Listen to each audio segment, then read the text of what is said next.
এটা যদি লড় আমার ফোনটা করতে পারে এটা কিছু কারণ না লিখলে কি করব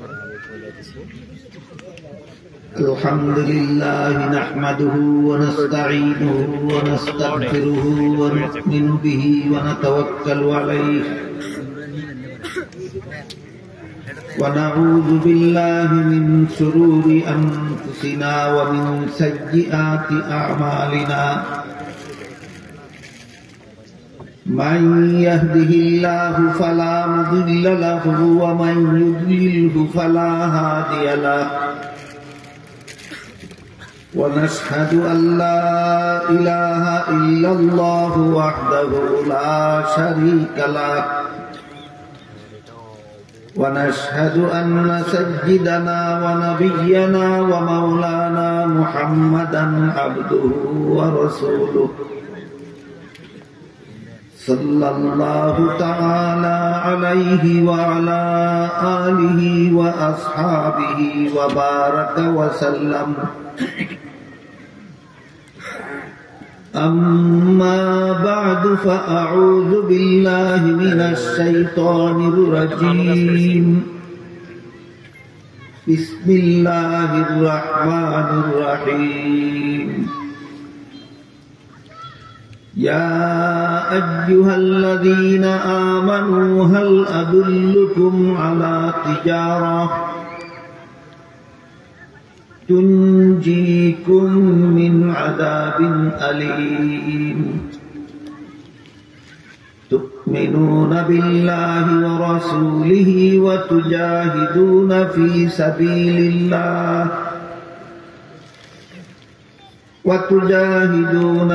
سبيل الله بأموالكم وأنفسكم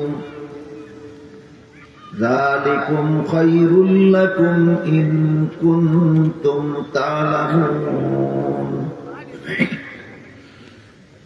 وقال رسول الله صلى الله عليه وسلم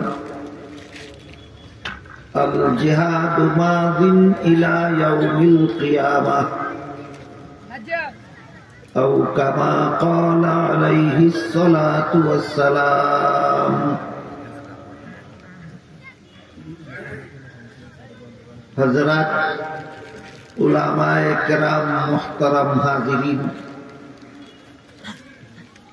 এলাকার সর্বস্তরের মুসলমান ভাইয়েরা আমার ও আমার পর্দার আড়ালে বসা মা ও বোনেরা রাসূল করিম সাল্লাল্লাহু আলাইহি ওয়াসাল্লামের একজন বিশিষ্ট সাহাবী ছিলেন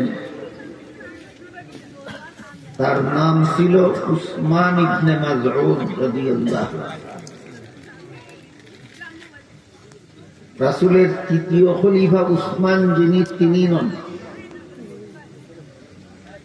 রাসূলের তৃতীয় খলিফা যিনি উসমান তিনি হলেন উসমান ইবনে আফফান আর আমি যে সাহাবীর ঘটনা বলতে যাচ্ছি তিনি হলেন উসমান ইবনে মাযউন এভাবে ইনভাইট করলে কিছু হয় না উসমান ইবনে মাযউন রাদিয়াল্লাহু আনহু একবার রাসূলের দরবারে কতগুলি কাজের অনুমতি চাইতেছে বললেন ওগো আল্লাহর রাসূল আপনার অনুমতি সাপেক্ষে আপনি অনুমতি দিলে আমি এই কাজগুলি করতে চাই এক নম্বর কাজ হলো আমি আমার স্ত্রীকে তালাক দিয়ে আমি দাম্পত্য জীবন থেকে বিচ্ছিন্ন হয়ে যেতে চাই দুই নম্বর অপারেশনের মাধ্যমে আমার সন্তান জন্ম দেওয়ার ক্ষমতা বিনষ্ট করে দিতে চাই তিন নম্বর আমি সংসার বিরাগী হয়ে যেতে চাই চার নম্বর আমি সকল প্রকার উন্নত মানের খানা বর্জন করতে চাই পাঁচ নম্বর ভবিষ্যৎ জীবনে আর কোনো রাতে না ঘুমিয়ে আমি সারা রাত নফল বন্দেগীতে অতিবাহিত করতে চাই এই 5টি কাজের অনুমতি চাইলেন রাসূলের। জবাবে রাসূল বলেন, আন নিকাহু মিন সুন্নতি ওয়ালা রাহবানিয়্যাতা ফিল ইসলাম। এর অর্থ হলো, তুমি স্ত্রীকে তালাক দিয়ে বিবাহ বন্ধন থেকে বিচ্ছিন্ন হয়ে যেতে চাও, অথচ বিবাহ বন্ধনে আবদ্ধ হওয়া আমি নবীর সুন্নত। তাইলে প্রস্তাবটা নবীর সুন্নতের পক্ষে হইল না বিপক্ষে হইল? এভাবে তুমি যতগুলি প্রস্তাব করেছ, সবগুলি প্রস্তাবের সারমর্ম হলো তুমি সংসার বিরাগী হয়ে যেতে চাও। তাই জবাবে রাসূল বলেন, লা রাহবানিয়্যাতা ফিল ইসলাম। ইসলামে সংসার বিরাগী হওয়ার কোন বিধান নেই। সংসার পরিচালনার মাধ্যমেই ইসলাম ধর্ম পালন করতে হয়। রাসূল এই জবাব দেওয়ার পর তিনি আরজ করলেন, তাহলে সংসার পরিচালনা করেই যদি আমার ইসলামের বিধান পালন করতে হয়, তাহলে আপনি আমাকে এমন একটা ব্যবসা শিক্ষা দিন, যেই ব্যবসাটা হবে জগতের অন্য সকল ব্যবসায়ের চেয়ে বড় লাভের ব্যবসা। উসমান ইবনে মাযউন রাদিয়াল্লাহু আনহুর এই প্রস্তাবের জবাবে আল্লাহ যে 2টি আয়াত নাযিল করেছেন, সেই 2টি আয়াত আমি আপনাদের সামনে তিলাওয়াত করি। আয়াত নাযিল করে আল্লাহ বলেন, ইয়া আইয়ুহাল্লাযীনা আমানু হাল আদুল্লুকুম আলা তিজারাহ। হে ঈমানদারগণ, রাসূলের সাহাবী উসমান ইবনে মাযউন রাসূলের কাছে এমন একটি ব্যবসা শিখতে চেয়েছে, যেই ব্যবসা হবে জগতের অন্য সকল ব্যবসায়ের চেয়ে বেশি লাভজনক। আমি রাসূলের পক্ষ থেকে নিজে আল্লাহ শুধু উসমানকে নয়, সারা দুনিয়ার সমস্ত মুমিন মুসলমানকে সেই ব্যবসাটা শিক্ষা দিতে চাই। সেই ব্যবসাটা ত্রিমুখী উপকারী ব্যবসা। 1 নম্বরে ব্যবসাটা হবে অন্যান্য সকল ব্যবসায়ের চেয়ে বেশি লাভজনক। 2 নম্বরে এই ব্যবসাটা হবে জাহান্নাম থেকে বাঁচার একমাত্র ব্যবস্থা।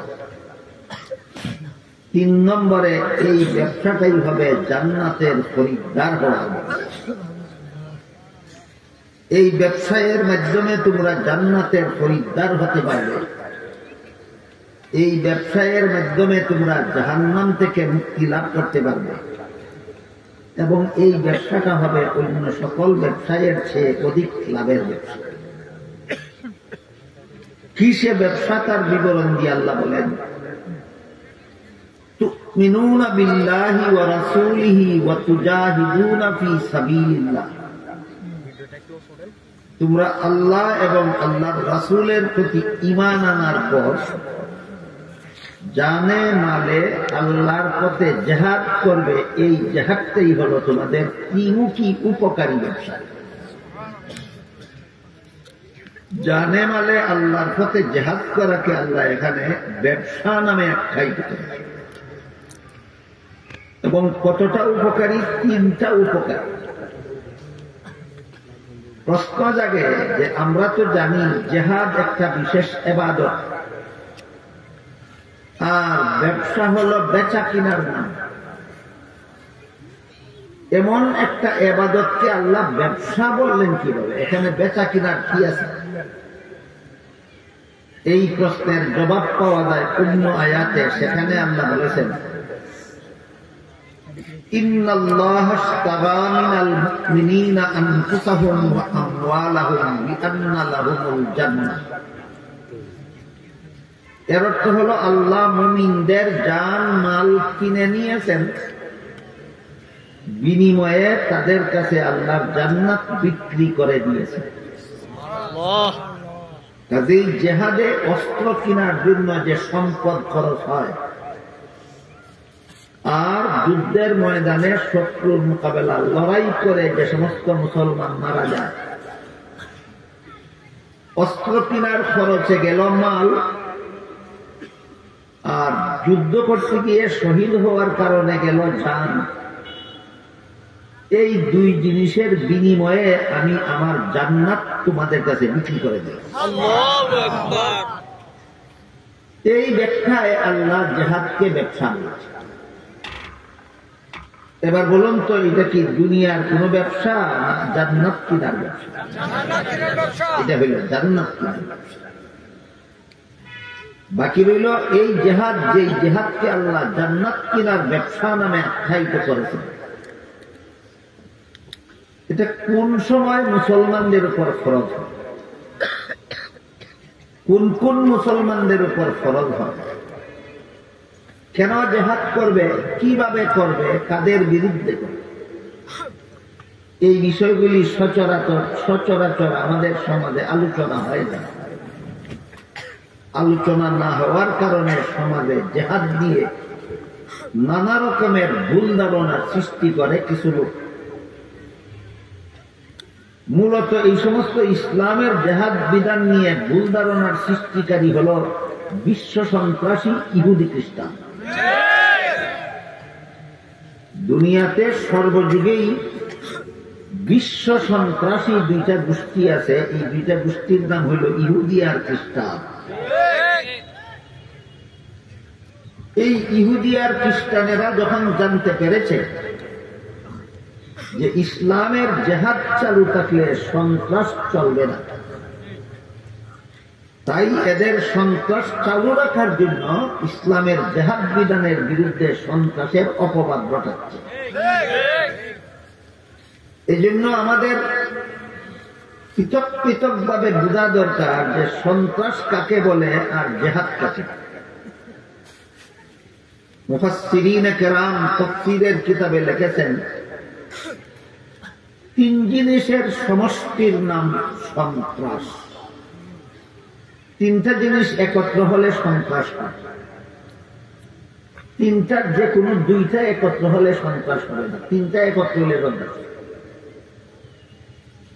যে তিন জিনিসের সমষ্টির নাম সন্ত্রাস, এর প্রথমটার নাম হল দলবদ্ধ।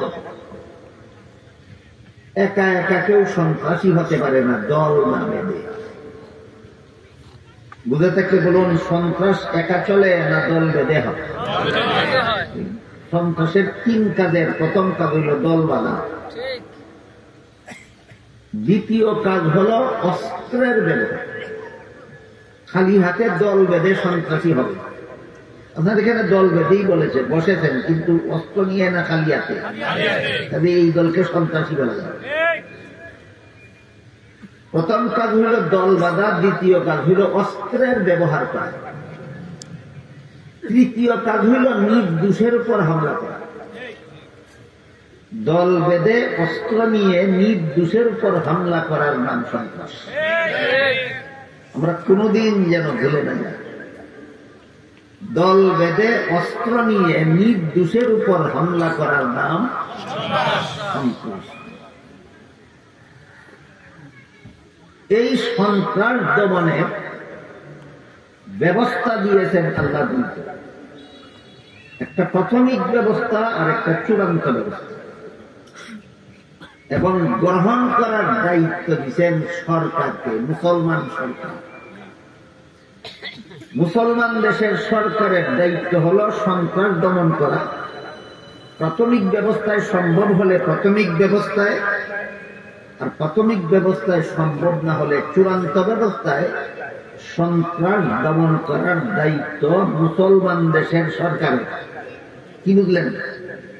সন্ত্রাস দমন ব্যবস্থা দুইটা, একটা প্রাথমিক, একটা চূড়ান্ত। উভয় ব্যবস্থা মতো সন্ত্রাস দমন করার দায়িত্ব কার?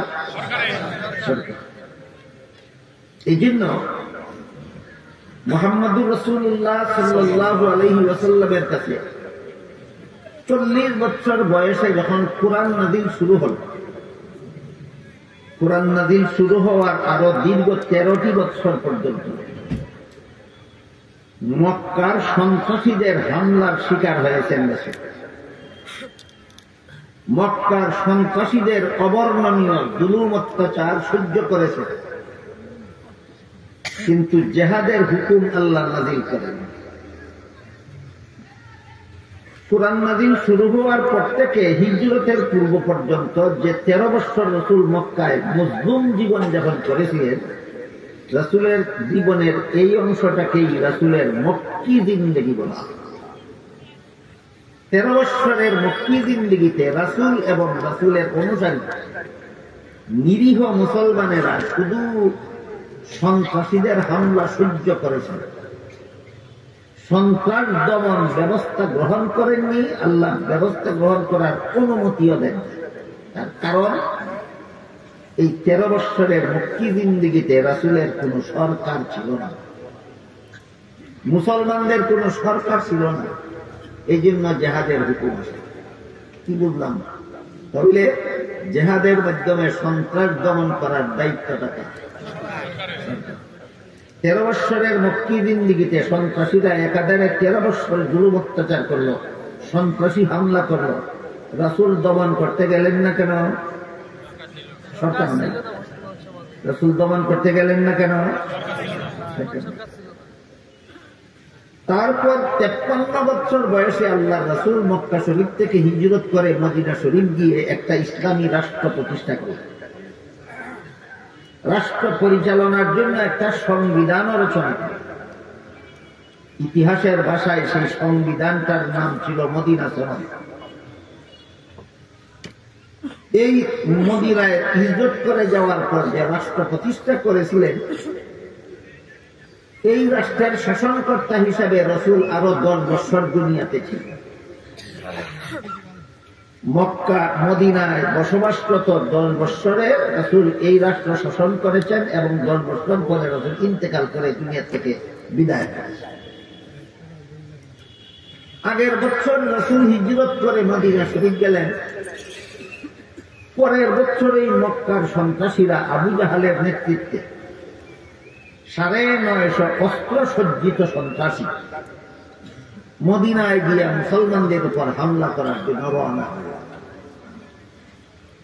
আগের বছর রাসূল মক্কা থেকে হিজরত করে মদিনায় গেলেন, পরের বছরই মক্কার সন্ত্রাসীরা হামলা করার জন্য মদিনায় রওনা হলেন। সাথে সাথে আল্লাহ হুকুম দিলেন, আর সন্ত্রাসী হামলা নীরবে সহ্য করানো। সন্ত্রাসীরা মদিনার থেকে মক্কা থেকে অস্ত্র শস্ত্র নিয়ে আসতেছে তোমাদের উপর। দীর্ঘ 13 বছর মক্কায় যেভাবে জুলুম অত্যাচার করেছিল, মদিনায় এসে সেই জুলুম চালু করার জন্য এইটা আর চালু রাখা যাবে না। এবার সন্ত্রাস দমনের জন্য আপনি জেহাদে বের হবেন। রাসূল করিম সাল্লাল্লাহু আলাইহি ওয়াসাল্লাম মদিনা শরীফ থেকে প্রায় নিরস্ত্র 313 জন নিরীহ মুসলমানদেরকে নিয়ে মোকাবেলার জন্য রওনা হয়ে গেল। বদরের প্রান্তরে উভয় পক্ষ মোকাবিলা, সন্ত্রাসীদের পক্ষে 950 আর রাসূলের পক্ষে 313। ওরা অস্ত্র সজ্জিত, এরা সামান্য নাম কাওয়াস্তে সামান্য কিছু অস্ত্র, আর বাকি সব নিরস্ত্র। এই অবস্থায় সন্ত্রাসীদের সাথে রাসূলের অনুসারী মুসলমানদের যুদ্ধ হইল। 70টা সন্ত্রাসী নিহত, আরো 70টা মুসলমানদের হাতে বন্দী হইল, আর বাকিরা পলাইয়া গেল। এখান থেকে আরম্ভ হইল চূড়ান্ত পর্যায়ে জেহাদের মাধ্যমে সন্ত্রাস দমন ব্যবস্থা।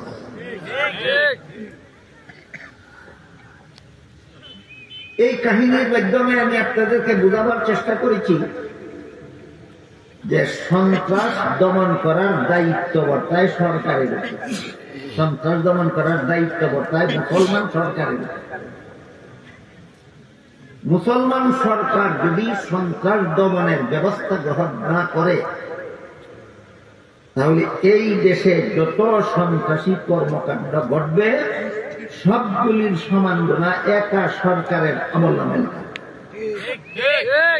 সারা দেশের সন্ত্রাসীরা সন্ত্রাসী কর্মকাণ্ড করে, কিয়ামতের দিন আল্লাহর কাছে যে শাস্তি পাবে, একা সরকারকে সকল সন্ত্রাসীদের সমান শাস্তি পরকালে বহন করতে। এটা হলো সন্ত্রাস দমনের চূড়ান্ত ব্যবস্থা। আরেকটা হলো সন্ত্রাস দমনের প্রাথমিক ব্যবস্থা, সেই দায়িত্বটাও সরকারের। এবার সন্ত্রাস দমনের প্রাথমিক ব্যবস্থার বিবরণ শুনুন। রাসূল করিম সাল্লাল্লাহু আলাইহি ওয়াসাল্লাম মদিনায় অবস্থানকালে, এখন রাসূলের সরকার আছে, রাসূলের প্রতিষ্ঠিত দেশ আছে। এমতাবস্থায় বাহরাইন থেকে একদল মানুষ, তাদের বংশের নাম ছিল উরাইনা বংশ। বাহরাইন থেকে উরাইনা বংশের একদল মানুষ মদিনায় এসে রাসূলের সাথে সাক্ষাৎ করে, তারা কলেমা পড়ে মুসলমান হওয়ার পরে তারা রাসূলের কাছে আবেদন করলো যে আমরা যারা আপনার কাছে এসেছি, আমাদের সবাই কঠিন একটা পেটের পীড়ায় ভুগতেছি, পেটের অসুখে ভুগতেছি, কোনো চিকিৎসায় সারে না। আপনার কাছে এর কোনো ভালো ব্যবস্থা থাকলে আমাদেরকে দিতে পারেন। রাসূল বললেন, তোমাদের এই পেটের পীড়ার চিকিৎসা হিসাবে মদিনা শহরের বাইরে আমার রাখাল মরুভূমিতে উটের রাখালি করে, ওই রাখালের কাছে গিয়ে তোমরা দিনে রাতে বসবাস করবা, রাখালের সাথে উটের পালের রাখালি করবা, আর প্রতিদিন নিয়মিত উটের দুধ পান করবা, সাথে কিছু উটের পেশাব করবা। প্রশ্ন যাবে, পেশাব পান করা তো হারাম, রাসূল এই হারাম জিনিস পান করার অনুমতি দিলেন কিনা? এই প্রশ্নের জবাব হল, কারো কোনো কঠিন রোগ যদি অন্য কোনো চিকিৎসায় সারে না, শুধু একটা হারাম জিনিস ব্যবহার করলে সারে এমন কোন বিজ্ঞ লোক যদি বলেন, তাহলে তার কথা মতো শুধু রোগের চিকিৎসার জন্য সীমিত সময়ে এই হারাম জিনিস ব্যবহার করা যায়। তাই রাসূল তাদেরকে এই কঠিন পেটের পীড়ার চিকিৎসার জন্য বললেন, যেহেতু আর কোন চিকিৎসায় তাদের এটা সারে না, তারা বলেছিল, এই জন্য আল্লাহ রাসূল উটের দুধ পান করার সাথে সাথে উটের কিছু পেশাব পান করারও ব্যবস্থা দিয়েছে। রাসূলের নির্দেশ মতো তারা শহরের বাইরে মরুভূমিতে রাখালের সাথে উটের রাখালি করে, আর প্রতিদিন দিনে রাতে সেখানে থাকে, এবং প্রতিদিন উটের দুধও পান করে, সাথে উটের কিছু পেশাবও পান করে। এইভাবে কিছুদিন যাওয়ার পর তাদের সকলের পেটের পীড়া ভালো হয়। তাইলে রাসূলের দেওয়া ব্যবস্থাটা বেঠিক ছিল না সঠিক? রাসূলের দেওয়া ব্যবস্থাটা সঠিক ছিল। সুস্থ হওয়ার পরে তারা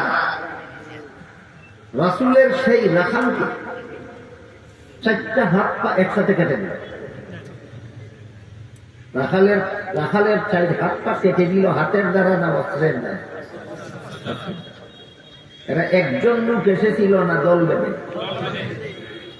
খালি হাতে এসেছিল না অস্ত্র নিয়ে, রাখালে দোষ করেছিল না নির্দোষ? এই দেখেন, দল বেঁধে অস্ত্র নিয়ে নির্দোষের উপর হামলা করলো, এর নাম হল তরবারি দ্বারা রাখালের 4 হাত পা কেটে দেওয়ার পর খেজুর গাছের কাঁটা দ্বারা খুচিয়ে খুচিয়ে রাখালের চক্ষু অন্য করে দিল। এরপরে রাখালের শিরুচ্ছেদ করে দিল, গর্দান থেকে মাথা আলাদা করে দিল। ইসলাম ধর্ম যে গ্রহণ করেছিল, ইসলাম ধর্ম বর্জন করে মুরতাদ হয়ে যায়। তারপরে যে উটের পালের রাখালি করত রাখাল, ওই উটের পালকে চিন্তাই করে নিয়ে তারা যেই দেশ থেকে এসেছিল সেই দেশের পথে রওনা হইল। কোন দেশ থেকে এসেছিল? রওনা হইল। এই সংবাদ মদিনা শরীফে রাসূলের কাছে পৌঁছা মাত্র রাসূল একদল অশ্বারোহী সাহাবাদের পাঠালেন। ঘোড়ায় সওয়ার হয়ে একদল সাহাবা দ্রুত গতিতে তাদের পথে, বাহরাইনের পথে অগ্রসর হয়ে তারা তাদের দেশে পৌঁছার আগেই রাস্তার মধ্যে এদেরকে সবাইকে গ্রেফতার করে ছিনতাই করা উট সহ রাসূলের দরবারে মদিনায় হাজির করে। এই সন্ত্রাসীদের বিচার কি হবে, এর দিক নির্দেশনা দিয়ে আল্লাহ পাক রব্বুল আলামিন সূরা মায়েদার 33 নম্বর আয়াত নাযিল। এখানে আল্লাহ সন্ত্রাস দমনের প্রাথমিক ব্যবস্থার বিবরণ। এখন আমরা বোঝার চেষ্টা করব সন্ত্রাস দমনের প্রাথমিক ব্যবস্থা কোনটা আর চূড়ান্ত ব্যবস্থা কোনটা। সরকারের বাহিনী সন্ত্রাসী দলকে গ্রেফতার করে যদি আদালতে হাজির করতে পারে তাহলে প্রাথমিক ব্যবস্থায় সন্ত্রাস দমন করা সরকারের দায়িত্ব। এবার বলেন, রাসূলের প্রেরিত বাহিনী সন্ত্রাসীদেরকে গ্রেফতার করে রাসূলের দরবারে হাজির করতে সক্ষম হয়েছে কিনা? তাহলে এদের বিচারটা কি চূড়ান্ত পর্যায়ে হবে না প্রাথমিক ব্যবস্থায়? প্রাথমিক ব্যবস্থার বিবরণ দিয়া সূরা মায়েদার 33 নম্বর আয়াতে আল্লাহ বলেন, সন্ত্রাসীদের কর্মকাণ্ড 4 প্রকার। এটা মনে রাখতে হবে বিচারটা বোঝার জন্য। সন্ত্রাসীদের কর্মকাণ্ড 4 প্রকার। একটা হলো দল বেঁধে অস্ত্র নিয়ে নির্দোষের উপর হামলা করে হত্যাও করলো, লুণ্ঠন করলো। দ্বিতীয়টা হলো হত্যা করলো, লুণ্ঠন নয়। তৃতীয়টা হলো লুণ্ঠন করলো, হত্যা নয়। চতুর্থটা হলো লুণ্ঠন হত্যা কোনোটাই করতে পারেনি, তবে হামলা করেছিল। বুঝে থাকলে বলেন সন্ত্রাসী কর্মকাণ্ড কত প্রকার? প্রথমটা হইল লুণ্ঠন হত্যাও, দ্বিতীয়টা হইল শুধু হত্যা লুণ্ঠন না, তৃতীয়টা হইল শুধু লুণ্ঠন হত্যা না, আর চতুর্থটা হইল শুধু হামলা লুণ্ঠন না হত্যা না। আয়াত নাযিল করে আল্লাহ বলেন, প্রথম প্রকার সন্ত্রাসীদেরকে সদল বলে শুলিতে চড়িয়ে হত্যা করতে হবে। দ্বিতীয় প্রকার সন্ত্রাসীদেরকে সদল বলে স্বাভাবিকভাবে হত্যা করতে হবে।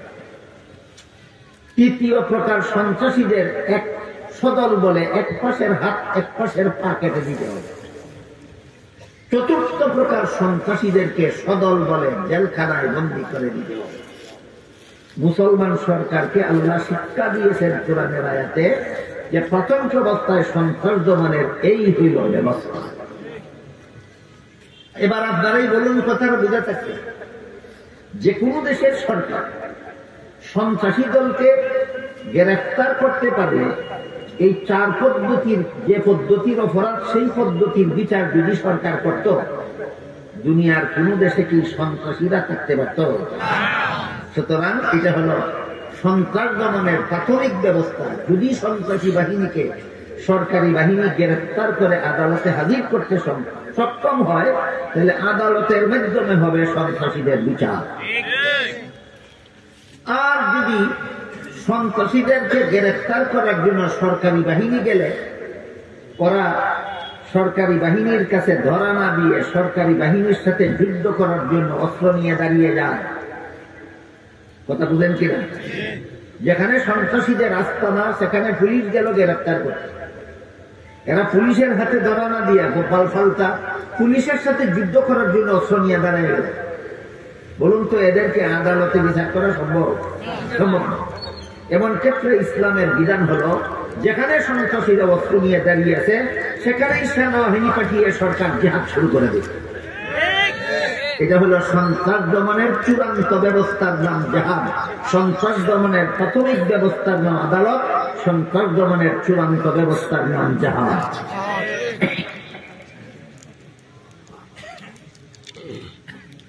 হাদিস শরীফে আল্লাহ রাসূল বলেন, আল জিহাদু মাদিন ইলা ইয়াউমিল কিয়ামাহ। ইসলামের জিহাদ বিধান কিয়ামত পর্যন্ত বলবৎ। কারণ আল্লাহর জানা আছে কিয়ামত পর্যন্তই সন্ত্রাসী দল উৎপন্ন হবে, এদের দমন করার এই 2 ব্যবস্থা থাকবে। হয়তো প্রাথমিক ব্যবস্থায় সন্ত্রাস দমন করতে হবে, আর না হয় চূড়ান্ত ব্যবস্থায় সন্ত্রাস। এই জন্য আল্লাহর ওহীর মাধ্যমে রাসূল করিম সাল্লাল্লাহু আলাইহি ওয়াসাল্লাম বলে দিয়েছেন, আল জিহাদু মাদিন ইলা ইয়াউমিল কিয়ামাহ। ইসলামের জিহাদ বিধান কিয়ামত পর্যন্ত বলবৎ। এতক্ষণে আমরা বুঝেছি ইসলামের জিহাদ বিধান প্রবর্তন হলো কেন?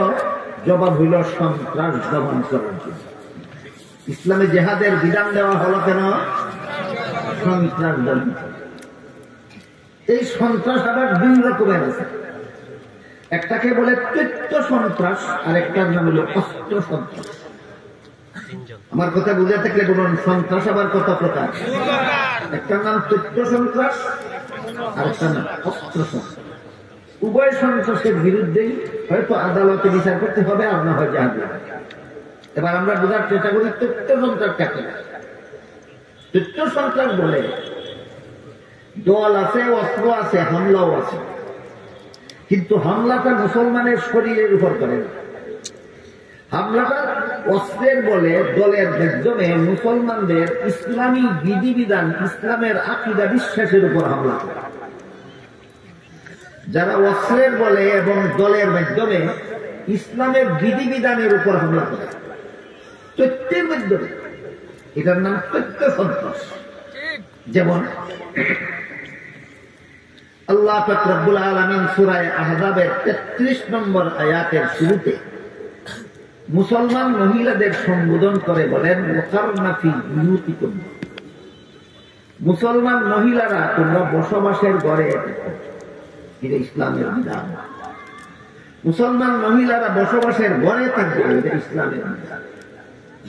এর বিরুদ্ধে বিশ্ব সন্ত্রাসী ইহুদি খ্রিস্টানেরা যে তথ্য সন্ত্রাস চালিয়েছে সেটা হলো পুরুষ পথে ঘাটে, হাটে মাঠে, শহরে বন্দরে যেখানে সেখানে বিচরণ করতে পারে। মহিলা বসবাসের ঘরে বসে থাকবে কেন? এটা তো মহিলাদের প্রতি অবিচার। এই যে মহিলারা বসবাসের ঘরে থাকাকে মহিলাদের প্রতি অবিচার নামে আখ্যায়িত করা ইসলামের বিধানের বিরুদ্ধে তথ্য সন্ত্রাস। ইসলামের বিধানের বিরুদ্ধে তথ্য সন্ত্রাস। এই তথ্য সন্ত্রাসের মূল হুতারা হলো ইহুদি খ্রিস্টান। বর্তমান মুসলমান সমাজেও কিছু জ্ঞান পাপী আছে, এরাও ইহুদি খ্রিস্টানের সুরে সুর মিলিয়ে বলে পুরুষ পথে ঘাটে, হাটে মাঠে যেখানে সেখানে বিচরণ করতে পারে, মহিলা বসবাসের ঘরে বন্দিশালা হয়ে বসে থাকবে কেন? এই ধরনের কথা যে সমস্ত মুসলমানেরা বলে, এরা নিঃসন্দেহে বিশ্ব সন্ত্রাসী ইহুদি খ্রিস্টানদের দালাল। যেহেতু আমাদের সরকার নাই, সন্ত্রাস দমন করার মন মানসিকতা সম্পন্ন সরকার নাই, তাই আমরা তথ্য সন্ত্রাসের জবাব তথ্যের মাধ্যমেই দিতে হবে। এটাই আলেমদের দায়িত্ব। তাই এই তথ্য সন্ত্রাসের জবাব তো আমি আপনাদেরকে শুনেছি। আল্লাহ সৃষ্টিগতভাবেই মহিলাদেরকে 5টা দায়িত্ব দিয়েছেন আলাদা, যেটার একটাও কোনো পুরুষে করার ক্ষমতা আছে। মহিলাদের 5টা দায়িত্ব আলাদা আছে, যার একটা দায়িত্ব পালন করার ক্ষমতা কোনো পুরুষের নেই। 1 নম্বর, প্রতি মাসে মাসে মাসিক ঋতুস্রাবের ঝামেলা শুনবে, এই দায়িত্বটা একচেটিয়া ভাবে আল্লাহ মহিলাকে দিয়েছে। 2 নম্বর, প্রতিটি সন্তানকে গর্ভে ধারণ, এটাও একচেটিয়া ভাবে আল্লাহ মহিলাদের দিয়েছে। 3 নম্বর, প্রতিটি সন্তান প্রসবের কষ্ট সহ্য করে, এটা আল্লাহ একচেটিয়া ভাবে মহিলাদেরকে দিয়েছে।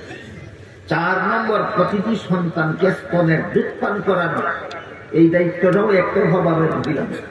5 নম্বর, সন্তান নিজে নিজে চলাফেরা করার পূর্ব পর্যন্ত সন্তানের লালন পালন করা, এটাও একচেটিয়া ভাবে মহিলাদের।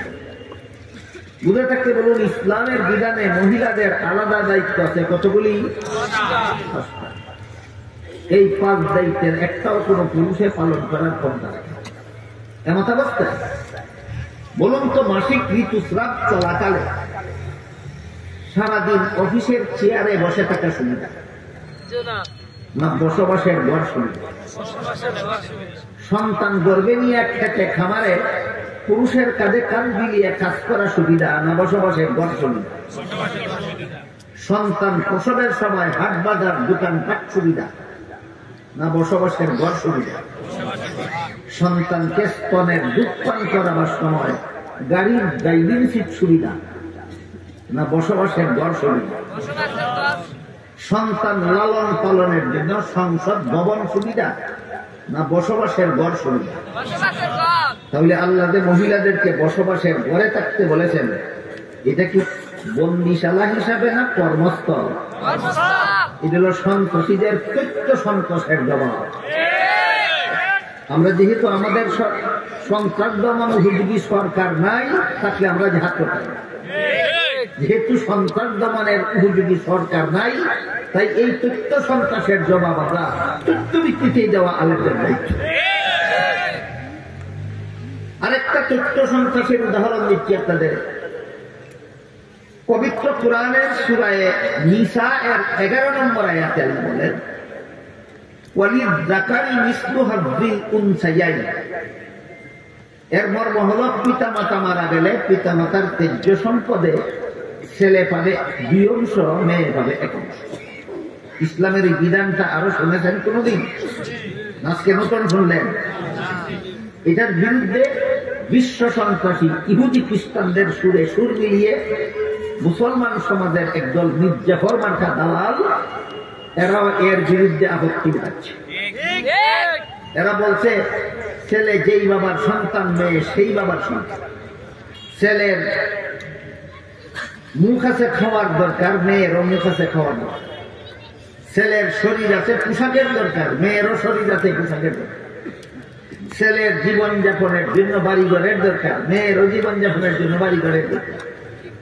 এমত অবস্থায় একই বাবার সন্তান হওয়া সত্ত্বেও ছেলেকে 2 অংশ দিয়ে মেয়েকে 1 অংশ দেওয়া, এটা নিশ্চিত নারীর প্রতি ইসলামী বিধানের অবিচার। এই জন্য আমরা সমান অধিকার চাই। বলেন মুসলমান সমাজে এমন লোক আসেনি যারা বলে আমরা সমান অধিকার চাই? ছেলেকে যে পরিমাণ দেব মেয়েকে সেই পরিমাণ দেব, তবেই সমান অধিকার প্রতিষ্ঠা। ইহুদি খ্রিস্টানের যারা বলে এরা তথ্য সন্ত্রাস হিসাবে বলে, আর মুসলমানদের মধ্যে যারা বলে এরা হলো ইহুদি খ্রিস্টানের তথ্য সন্ত্রাসীদের দালাল। যদি আমাদের সন্ত্রাস দমন উপযোগী সরকার থাকতো, এমন শয়তানি কথা ইসলামের বিরুদ্ধে এমন তথ্য সন্ত্রাস যারা চালায় অবশ্যই তাদের বিরুদ্ধে আমরা জাহাদ করতাম। সন্ত্রাস দমন উপযোগী আমাদের কোন সরকার নাই, এই জন্য তথ্য সন্ত্রাসের বিরুদ্ধে তথ্য প্রযুক্তির মাধ্যমে জবাব দিতে হবে। কাজে আমরা প্রত্যেক জবাবটা এখন দেওয়ার চেষ্টা করি। ইসলামের বিধানে ছেলের জীবনে খরচের খাত আছে 3টা। একটা হলো সাবালক হওয়ার পর থেকে নিজের লালন পালনের দায়িত্ব ছেলের নিজেরই। দ্বিতীয়টা হলো বিয়ে করার পর থেকে বউ ফেলার দায়িত্ব ছেলের নিজের। তৃতীয়টা হলো সন্তানাদি জন্ম হওয়ার পর থেকে সন্তান লালন পালনের দায়িত্ব ছেলের নিজের। কাজেই ছেলের জীবনে খরচের খাত আছে 3টা, বাবার সম্পদে অংশ হয়েছে 2টা। এই কথাটা মনে রাখুন, খরচ আছে 3টা, অংশ হয়েছে। মেয়ের জীবনে খরচের কোন খাত নাই। বিয়ের পূর্ব পর্যন্ত লালন পালন করবে বাবা, বিয়ের পর থেকে মরণ পর্যন্ত লালন পালনের দায়িত্বশীল স্বামী। কাজেই মেয়ের নিজের লালন পালনের দায়িত্ব নাই, স্বামী ফেলার দায়িত্ব নাই, সন্তান ফেলার দায়িত্ব নাই, খরচ নাই একটাও, অংশ হয়েছে 1টা। এবার বলুন, 3 খরচ হলার 2 অংশ পাইলে বেশি পাইল না নাই খরচ হলার 1 অংশই বেশি? কিন্তু মেয়ের বেশি দেওয়া হইল, সমান দেওয়া হইল কোথায়? এটা আমরা এখন তথ্য সন্ত্রাসের বিরুদ্ধে প্রত্যেক জবাব দিচ্ছি। আমাদের জেহাদের মাধ্যমে সন্ত্রাস দমনকারী সরকার না থাকার কারণে। যদি আমাদের সন্ত্রাস দমন উপযোগী সরকার থাকতো, এত কথা এত তথ্যের আলোচনার দরকার হইত না। ডাইরেক্ট তথ্য সন্ত্রাসীদের বিরুদ্ধে আমরা জানতে পারি। কাজেই আমাদের বুঝতে হবে সন্ত্রাস 2 প্রকার, একটা হলো তথ্য সন্ত্রাস আর একটা হলো অস্ত্র সন্ত্রাস। তথ্য সন্ত্রাস কাকে বলে? মুসলমানের শরীরের উপর হামলা না করে ইসলামের বিধানের উপর হামলা করে, এটার নাম তথ্য সন্ত্রাস। এটার বিচার 2 ব্যবস্থা। প্রাথমিক ব্যবস্থায় আদালতে হাজির করো, সদল বলে ফাঁসি দাও। আর দ্বিতীয় ব্যবস্থা হলো এই সমস্ত তথ্য সন্ত্রাসীদেরকে যদি গ্রেফতার করে আদালতে হাজির করা না যায়, যেখানে বাস করে সেখানেই যুদ্ধ চালাও। এটাই হল সন্ত্রাস দমনের চূড়ান্ত ব্যবস্থা। গেল তথ্য সন্ত্রাসের আলোচনা, এবার আসি অস্ত্র সন্ত্রাসের আলোচনা। দল বেঁধে অস্ত্র নিয়ে সরাসরি মুসলমানের দেহের উপর হামলা চালায়, এর নাম অস্ত্র সন্ত্রাস। এর নাম অস্ত্র সন্ত্রাস। বর্তমান দুনিয়াতে যেখানে যেখানে মুসলমান আছে সেখানেই বিশ্ব সন্ত্রাসীদের অস্ত্র সন্ত্রাস চালু আছে। সবচেয়ে বড় দুঃখজনক ব্যাপার হইল ইহুদি খ্রিস্টানেরা তো মুসলমানদের উপর অস্ত্র সন্ত্রাস চালাচ্ছে। মুসলমানেরা এর মোকাবেলায় জিহাদ করবে দূরের কথা, মুসলমানের উল্লেখযোগ্য একটা অংশ, বেশিরভাগ শিক্ষিত মুসলমানেরা সন্ত্রাসী গোষ্ঠী ইহুদি খ্রিস্টানদের পক্ষে দালালি করে। এই দালালিটা হলো যে জেহাদ বিধান ছিল সন্ত্রাস দমন ব্যবস্থা, এই সমস্ত মির্জাফর মার্কা মুসলমানেরাও ইসলামের জেহাদের বিরুদ্ধে সন্ত্রাস বলে অপপ্রচার চালাচ্ছে। এরা সন্ত্রাসকে বলে, এরা জেহাদকে বলে সন্ত্রাস। এই জন্য আল্লামা ইদ্রিস কান্দেলভী রহমতুল্লাহ আলাইহি তাফসীরে মাআরিফুল কুরআন আরেকটা আছে, ওটার লেখক তিনি তার একটা প্রসিদ্ধ সিরাত গ্রন্থ সিরাতুল মুস্তাফা নামক কিতাবে লিখেছেন জেহাদে এবং সন্ত্রাসের সম্পর্ক। তিনি লেখেন,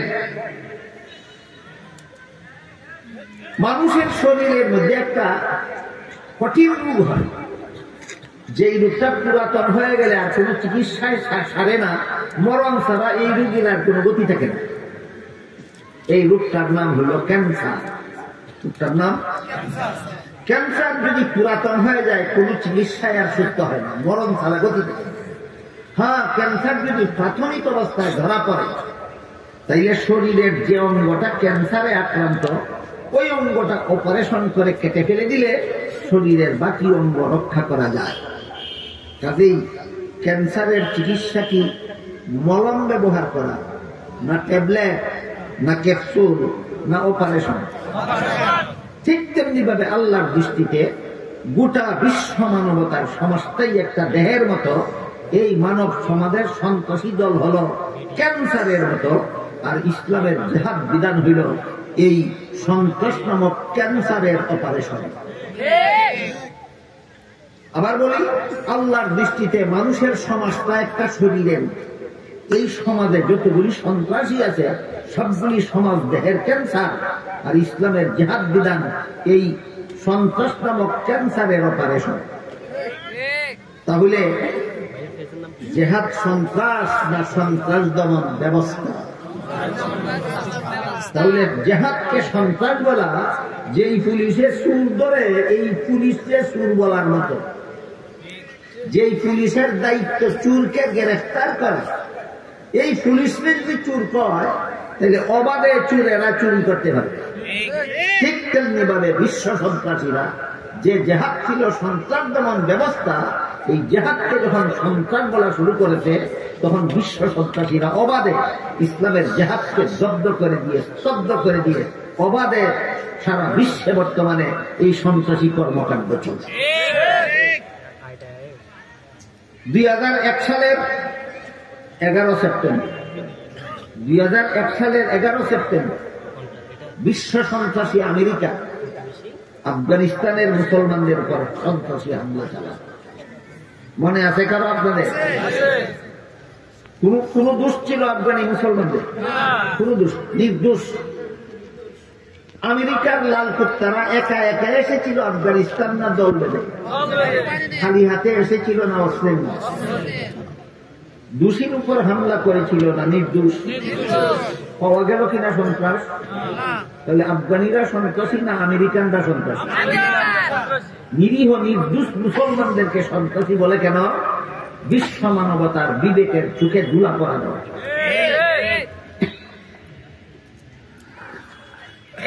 সবচেয়ে বড় দুঃখজনক ব্যাপার, আফগানিস্তানের উপর হামলা করার আগে আমেরিকান সন্ত্রাসী গোষ্ঠী পাকিস্তান সরকারের কাছে অনুমতি চেয়েছে যে আমরা আফগানিদের উপর হামলা করতে গিয়া তোমাদের জলপথ ব্যবহার করবো। পাকিস্তানের জলপথ, পাকিস্তানের স্থলপথ, পাকিস্তানের আকাশপথ ব্যবহার করার অনুমতি চাইছিল।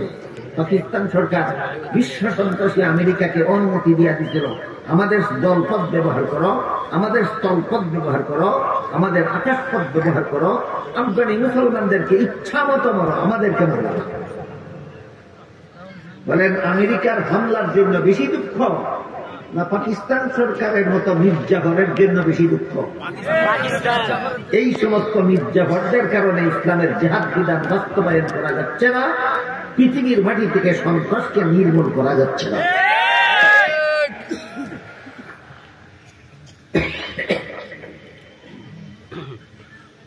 এরপর আল্লামা তকি উসমানী দামাত বারাকাতুহু মুসলিম শরীফের ব্যাখ্যা গ্রন্থ ফতহুল মুলহিমের প্রথমাংশ, শেষ অংশ তাকমিলায়ে ফতহুল মুলহিমে একটা গুরুত্বপূর্ণ কথা লিখেছেন। সেটা হল কিয়ামত পর্যন্ত পৃথিবীতে সন্ত্রাস চলতেই থাকবে।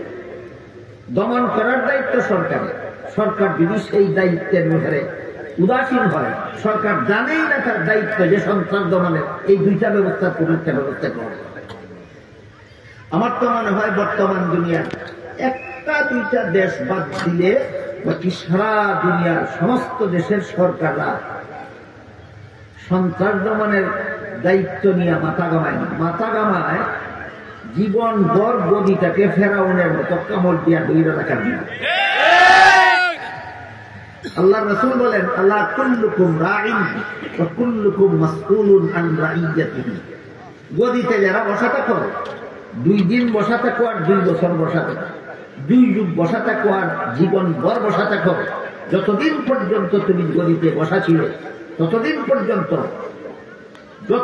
যত রকমের অপকর্ম তোমার দেশে চলবে আর তুমি এগুলি দমন করবে না, সারা দেশের সমস্ত মানুষ যত অপকর্ম করে যত শাস্তি কিয়ামতের দিন আল্লাহর কাছে পাবে। যেই সরকারে দেশের অপকর্ম বন্ধ করলো না, একা সেই সরকারকে সকল অপকর্মকারীদের সমান শাস্তি পরকালে ভোগ করতে হবে। কাজে গদি খামড় দিয়া ধরে রাখাতে লাভ নাই যদি নিরীহ মানুষকে সন্ত্রাসের হাত থেকে রক্ষা করা না যায়। ফেরাউন কি মিশরের গদি কামড় দিয়া ধরে রাখছিল না? কতদিন? 400 বছর। বলুন, ফেরাউন মিশরের শাসন ক্ষমতা গদি কামড় দিয়ে ধরে রেখেছিল কতদিন? 400 বছর। হযরত মুসা আলাইহিস সালাম আল্লাহকে বললেন, আল্লাহ এই বেঈমানটাকে ধরো না কেন? দেখেন, খুব চমৎকার একটা প্রশ্নোত্তর। কিয়ামত পর্যন্ত এই প্রশ্নোত্তরের মধ্যে আমাদের জন্য শিক্ষণীয়। মুসা আলাইহিস সালাম আল্লাহকে জিজ্ঞেস করলেন, আল্লাহ এই বেঈমানটাকে তোমার গজবের হাতে ধরো না কেন? আল্লাহ মুসা আলাইহিস সালামকে বললেন, মুসা আমি ধরব, আমি ছেড়ে দেই না, ছাড় দেই। কি দেই না? কি দেই? ছেড়ে দেই না, ছাড় দেই। ছেড়ে দেই না, ছাড় দেই। আমি ছেড়ে দেব না, তারে ধরব। তবে ধরতে একটু দেরি করছি কেন, ছাড় দিছি কেন? শুনো, এই বেঈমানে নিজেরা খুদা দাবি করার আগে তার বাড়িতে যে একটা গেট নির্মাণ করেছিল, সেই গেটের মধ্যে খুদাই করে বিসমিল্লাহ লিখেছিল। সেই খুদাই করা বিসমিল্লাহটা তার গেটে এখনো লেখা আছে। এই যে আমার নামটা গেটে লিখেছিল, আমার নামটা এখনো গেটে রয়ে গেছে, এই জন্য তো ছাড় দিয়েছি, ছেড়ে দিছি না। যেদিন ধরব সেদিন থেকে আর রক্ষা হবে না। যেদিন ধরব সেদিন থেকে আর রক্ষা হবে না। শেষ পর্যন্ত আল্লাহ যেদিন ধরলেন, লোহিত সাগর এক তলায় পরে যখন নাকানি চুবানি খাওয়া শুরু হইল, ফেরাউন বলতে লাগলো, আমি খোদা নই, মুসার খোদাই খোদা। জিবরিল সাগর এক তলার থেকে কাদা মাটি মুখ দিয়ে উঠাইয়া বলল, আল আন ওয়াকাদ কাফারতা মিন কাবলু, এতক্ষণে মনে হইছে তুই খোদা না কুমার, এতদিন 600 বছর ছিলে কোথা। বুঝে থাকলে বলেন, গদি কামড় দেয়া ধৈর্য রাখাই জীবন সার্থক? যদি হইতো গদিটারে কামড় দেয়া ধৈর্য রাখতে পারার নাম যদি সার্থকতা হইতো, ফেরাউন বর্তমান দুনিয়ার ফেরাউনদের আগে সার্থক হইয়া যেত। এই জন্য আল্লামা তকি উসমানী তাকবিলায়ে ফাথুল মুলহিম কিতাবে লিখেছেন, কিয়ামত পর্যন্ত সন্ত্রাস দমনের দায়িত্ব যেহেতু সরকার যদি এই দায়িত্বের খবর রাখে না, সরকার শুধু গদিটা কামড় দেয়া দুইটা রাখার দায়িত্ব বুঝে, সন্ত্রাস দমনের দায়িত্ব বুঝে না, এমত অবস্থায় মুসলমানদের কি করতে হবে, করণীয়টা কি? তিনি লিখেছেন, দেখো তোমার সমাজের অবস্থা যদি মক্কি জিন্দেগির মতো হয় তাহলে মক্কি জিন্দেগির মতো বরদাস্ত করবে, আর তোমার সমাজের অবস্থাটা যদি মদনী জিন্দেগির মতো হয় তাহলে স্বয়ং সরকারের বিরুদ্ধেও তোমাদেরকে জেহাদে নামতে হবে। তাহলে যে কোনো মুহূর্তেই জেহাদে নামতে হবে, মক্কি জিন্দেগি আর মদনী জিন্দেগির আদর্শ স্মরণ রাখতে হবে। মক্কি জিন্দেগির কি আদর্শ ছিল? আমার সরকারও নাই, আমার যারা শাসন করে এদের মোকাবেলা করার মতো অস্ত্রও নাই, সৈনিকও নাই। এমত অবস্থায় আল্লাহ বলেন, লা তুলকু বিআইদিকুম ইলা তাহলুকা, তোমরা নিজেরা নিজেদের ধ্বংসের পথে ফেলে দিও না। এই আয়াতের 2 তাফসীর। লা তুলকু বিআইদিকুম ইলা তাহলুকা, এই আয়াতের এই অর্থ হলো, হে মুসলমানেরা তোমরা নিজেদের হাতে নিজেরা ধ্বংসের মুখে ঠেলে দিও না। কিন্তু তাফসীর দুইটা উল্টা পাল্টা। এক তাফসীর হলো, তোমরা যে সমাজে বাস করো এই সমাজের অবস্থার যদি মক্কি জিন্দেগির মতো হয় আর জেহাদের ঘোষণা করে বসো, তাহলে ধ্বংস হয়ে যাবে। তোমাদের সৈনিক নাই, অস্ত্র নাই, পরিবেশ পরিস্থিতি নাই, তোমাদেরকে কচু কাটা দিবে। তাহলে এই অবস্থায় তোমরা জেহাদের ঘোষণা দিলে তোমরা নিজেদেরকে নিজেরা ধ্বংসের মুখে ঠেলে দিবা। এই অবস্থায় মক্কি জিন্দেগির আদর্শ গ্রহণ করো, ধৈর্যের সাথে দাওয়াত ও তাবলীগের কাজ চালাও। আর যদি অবস্থা এমন হয় যে তোমাদের ওই ইংরেজ সরকারের বিরুদ্ধে যেভাবে ভারতের 10 কোটি মুসলমান একসাথে জেহাদের নেমে যাচ্ছে, আমাদের স্বাধীনতা আন্দোলন, ভারতীয় উপমহাদেশের স্বাধীনতা আন্দোলন, শাহ আব্দুল আজিজ ফতোয়া দিলেন ইংরেজ সরকারের বিরুদ্ধে জেহাদ ঘোষণা করলাম, একটা মুসলমানের জন্য জেহাদে অংশগ্রহণ না করে বেঁচে থাকা হালাল হবে না। শাহ আব্দুল আজিজের ফতোয়ার ভিত্তিতে তৎকালীন উপমহাদেশের 10 কোটি মুসলমান একসাথে সরকারের বিরুদ্ধে জেহাদে ঝাঁপিয়ে পড়েছে। শেষ পর্যন্ত আল্লাহ বিজয় দান করেছে। কারণ ওই সময় এমন পরিবেশ পরিস্থিতি ছিল, ইংরেজ সরকারের বিরুদ্ধে যুদ্ধ করার, লড়াই করার মতো সেনাবাহিনীও ছিল, অস্ত্রও ছিল, বিদেশি সাহায্য সহযোগিতার প্রতিশ্রুতিও ছিল। তাই তকি উসমানী তকমিলার মধ্যে লিখেছেন, যদি এইরকম পরিবেশ পরিস্থিতি পাও যে সরকার বদ্দিন, সরকার ইহুদি খ্রিস্টানের দলাল, সরকার নিজেই ইসলামী বিধানের বিরুদ্ধে বিদ্রোহ করে, তাইলে দেখো মদনী জিন্দেগিতে রাসূল যে সুযোগ সুবিধা পেয়েছিলেন, তোমাদের হাতে সেই সুযোগ সুবিধা আছে কিনা, তোমরা সেই রকম অস্ত্র, তাদের মোকাবেলা করার মতো অস্ত্র তোমাদের আছে কিনা, তাদের মোকাবেলা করার মতো সেনাবাহিনী তোমাদের আছে কিনা। যদি থাকে জেহাদে ঝাঁপিয়ে পড়ো। এমত অবস্থায় জেহাদের না পড়লে, জেহাদ না করলে তোমরা নিজেদেরকে নিজেরা ধ্বংসের মুখে ঠেলে দিবে। কাজেই তোমরা নিজেরা নিজেদেরকে ধ্বংসের মুখে ঠেলে দিও না। এই আয়াতের দুই তাফসীর। এক তাফসীর হলো, মুক্তি জীবনের পরিবেশ যদি হয় তাহলে জেহাদের ঘোষণা দিলে ধ্বংস হইবা, আর মদনী জিন্দেগির পরিবেশ যদি হয় তাহলে জেহাদ ঘোষণা না করলে তোমরা বিপদগ্রস্ত হইবে।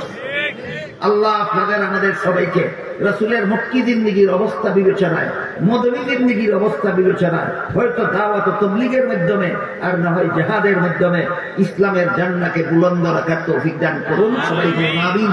সুবহানা রাব্বিকা রাব্বিল ইজ্জাতি আম্মা ইয়াসিফুন ওয়া সালামুন আলাল মুরসালিন ওয়ালহামদুলিল্লাহি রাব্বিল আলামিন।